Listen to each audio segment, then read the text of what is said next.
Hello দর্শক, আমরা মুন্সিগঞ্জে এসেছিলাম একটি কাজে। সেই কাজটা শেষ করে এখন আমরা চলে যাচ্ছি। তো যাওয়ার পথে আপনাদেরকে কিছু মানে গাছপত্র দৃশ্য এবং এগুলো উপভোগ করতে যাচ্ছি। এই যে দেখেন লাউ ক্ষেত, এই লাউটা মরে মরে গেছে, তার জন্য মানে সিজন শেষ হয়তো বা তাই মরে গেছে।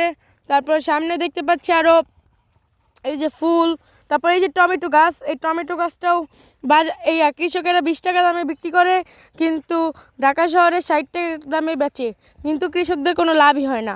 তো আমরা সামনে দেখতে পাচ্ছি একটা ভুট্টা গাছ, সেই ভুট্টা গাছে হয়তো বা কোনো চাষ পানি তারপর দেওয়া হয় না, কিছু হয় না, তার জন্য হয়তো বা এই গাছটা মরে মরে যাচ্ছে। তারপর এই যে আবারও টমেটো দেখলাম, এই টমেটো 20 টাকা দামে বিক্রি করে, কিন্তু ঢাকা শহরে আমরা 60 টাকাও পাই না। তারপর এই যে আমাদের আবার এখানে আছে ঘাস, সেই ঘাস ফার্মের গরুরা খায়। এগুলো হলো বিদেশি ঘাস, অস্ট্রেলিয়ান ঘাস। এগুলো একবার কাটলে, যদি কাটেন তাহলে আবার কিছুদিনের ভিতরেই আবার এরকমই আবার বড় হয়ে যায়।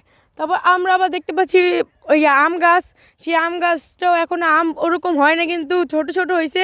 এই সিজনে তো আমই হবে, তার জন্য হয়তো বা এখন আছে। এই যে আবার টমেটো দেখলাম, এগুলো আমরা মানে এই খেতে এসে আমরা বেশিরভাগ পেঁয়াজ, টমেটো এগুলাই দেখলাম।